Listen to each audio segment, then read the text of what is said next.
ভাষায় বিরাম চিহ্ন 20টির মতো আছে। এর মধ্যে 16টি বিরাম চিহ্নের ব্যবহার রয়েছে বাংলায়। বাংলা ভাষায় বিরাম চিহ্নের ব্যবহার প্রথম থেকে ছিল না। ঈশ্বরচন্দ্র বিদ্যাসাগর বিরাম চিহ্নের প্রথম ব্যবহার করেন। এজন্য ঈশ্বরচন্দ্র বিদ্যাসাগরকে বিরাম চিহ্নের প্রবর্তক বলা যায়।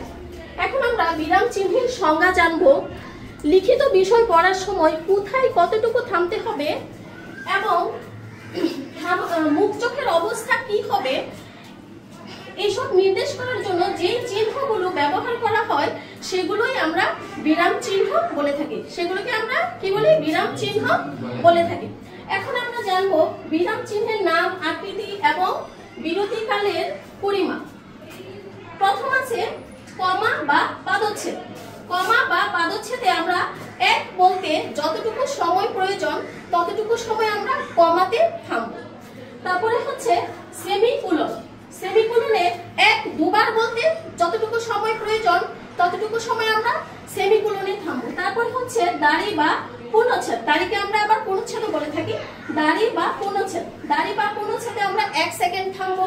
তারপরে হচ্ছে প্রশ্নবোধক চিহ্ন। প্রশ্নবোধক চিহ্নে আমরা 1 সেকেন্ড থামবো। তারপরে হচ্ছে দেখো বিস্ময় সূচক চিহ্ন।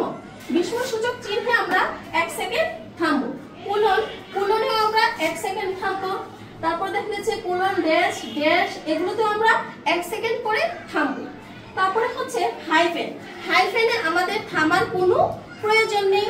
তারপর হচ্ছে লুপ চিহ্ন। লুপ চিহ্নেও আমাদের থামার কোনো প্রয়োজন নেই। আচ্ছা, এখন আমরা বিরাম চিহ্ন কাকে বলে, তারপর হচ্ছে বিরাম চিহ্নের আকৃতি, বিরাম চিহ্নের পরিমাপ, যে কোন বিরাম চিহ্নে আমরা কতটুকু থামবো, আমরা অল্প সময়ের মধ্যে এই ধারণাটুকু নিয়ে নিছি। এখন আমরা পারবো না সবাই?